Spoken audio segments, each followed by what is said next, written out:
अस्सलाम वालेकुम वरहमतुल्लाहि वबरकातुहू। आज की वीडियो में हम बताएंगे कि एक बीवी के उसके शौहर पर क्या हुकूक हैं।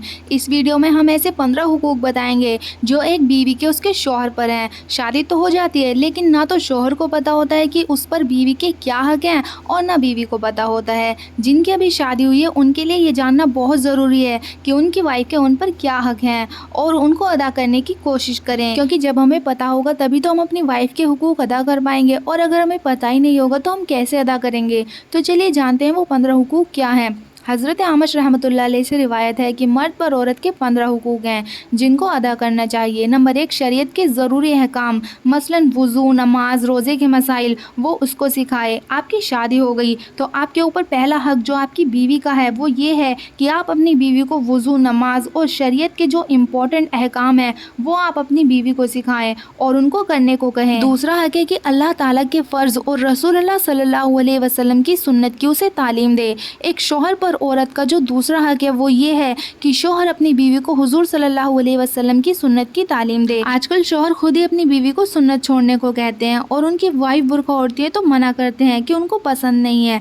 बहुत सारी ख़वातीन ऐसी भी हैं जिनके शौहर उनको इजाज़त नहीं देते बुर्का पहनने की। ये बड़े अफसोस की बात है। आजकल मर्द खुद रसूलुल्लाह सल्लल्लाहु अलैहि वसल्लम की तालीमात पर अमल नहीं करते, जबकि बीवियाँ तो अमल करती हैं लेकिन मर्द अमल नहीं करते। मर्दों को चाहिए कि वो रसूलुल्लाह सल्लल्लाहु अलैहि वसल्लम की तालीमात पर अमल करें और अपनी बीवी को भी तालीम दें। तीसरा हक है कि उसे दुनिया के बखेड़ों में मशहूर होने से बचाए। शौहर के ऊपर बीवी का ये हक है कि शौहर अपनी बीवी को दुनिया के बखेड़ों से बचाए। घर के बाहर जितनी भी चीज़ें हों, टेंशन हो, जितनी भी प्रॉब्लम हो, उनको बाहर छोड़ कर आए। लेकिन होता क्या है, शौहर बाहर की जितनी भी प्रॉब्लम्स होती हैं उनका गुस्सा घर में आकर वाइफ पर निकालते हैं। ये इस्लामी तालीमात के बिल्कुल खिलाफ है। हमारे आका सल्लल्लाहु अलैहि वसल्लम की जितनी भी प्रॉब्लम्स होती थी उनको बाहर छोड़ कर आते थे और जब घर में दाखिल होते थे तो मुस्कुराते हुए चेहरे के साथ दाखिल होते थे। इसलिए मर्द हजरात को चाहिए कि अपनी बीवी को बाहर के जितने भी बखेड़े हैं, दुनिया की प्रॉब्लम से उनसे दूर रखे।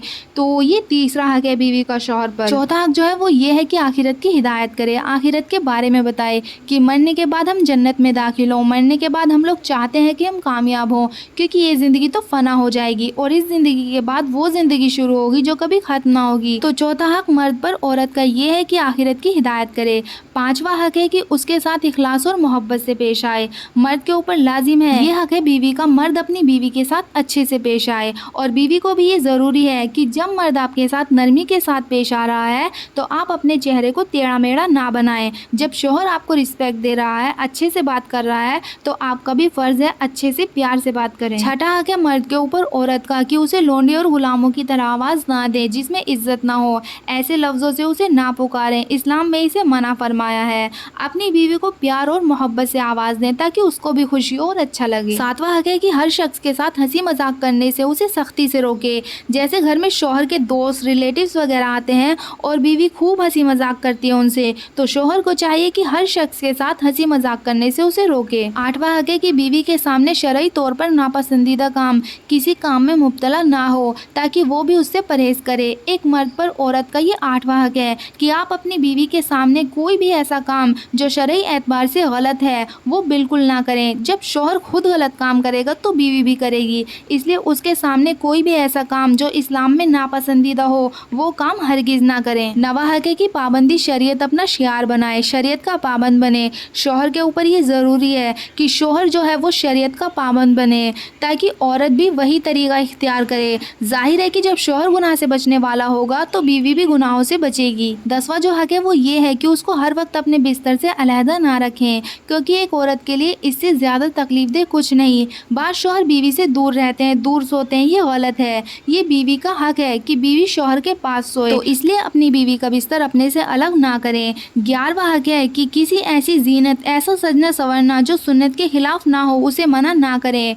बहुत सारे मर्द ऐसे होते हैं जो शरई तौर पर सजना संवरना जायज़ है लेकिन वो अपनी बीवी को मना करते हैं, तो ऐसा सजना संवरना करना, जिसे इस्लाम में मना नहीं किया। शोहर को मना नहीं करना चाहिए। 12वां हक है कि उसको कोठे पर चढ़ने का हुक्म ना दें। इसका मतलब ये है कि गलत काम में, लेकिन एक होता है खिड़की से झांकना जहाँ से बेपर्दगी होती हो, तो ऐसी जगह चढ़ने का भी हुक्म ना दें। कोई भी ऐसा काम करने को ना कहें जिससे बेपर्दगी होती हो। 13वां हक जो है वो ये है कि गैर औरतों के साथ ज्यादा मेल जोल से मना करें। गैर औरतें जो आपके घर से बिल्कुल अलग हैं या ऐसे रिलेटिव्स जो गलत हैं, एक नॉर्मल मिलना जुलना ठीक है, लेकिन बहुत ज्यादा मेल जोल, बहुत गहरी दोस्ती, इससे आप अपनी बीवी को मना करें। 14वां जो हक है वो ये है कि उसे ऐसे काम में मशगूल ना करें कि वो अल्लाह की याद से गाफिल हो जाए। ये भी मर्द के ऊपर बीवी का हक है कि आप अपनी बीवी को कोई भी ऐसा काम करने को ना कहें जिससे वो अल्लाह की याद से गाफिल हो जाए, उसकी नमाजें कज़ा होने लगे और वो दीन की चीज़ों से दूर हो जाए। 15वां हक शौहर के ऊपर ये है कि मालदार शख्स के घर जाने की इजाज़त ना दें, चाहे वो पड़ोसी ही क्यों ना हो।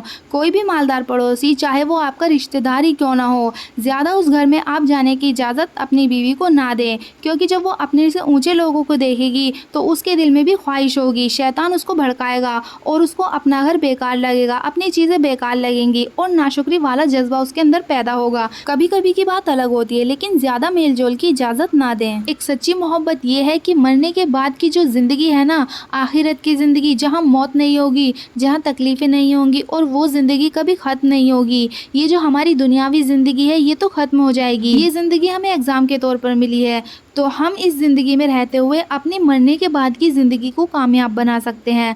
अगर हम अल्लाह और अल्लाह के रसूल के तरीके के मुताबिक अपनी ज़िंदगी को गुजारेंगे तो मरने के बाद की ज़िंदगी कामयाब होगी।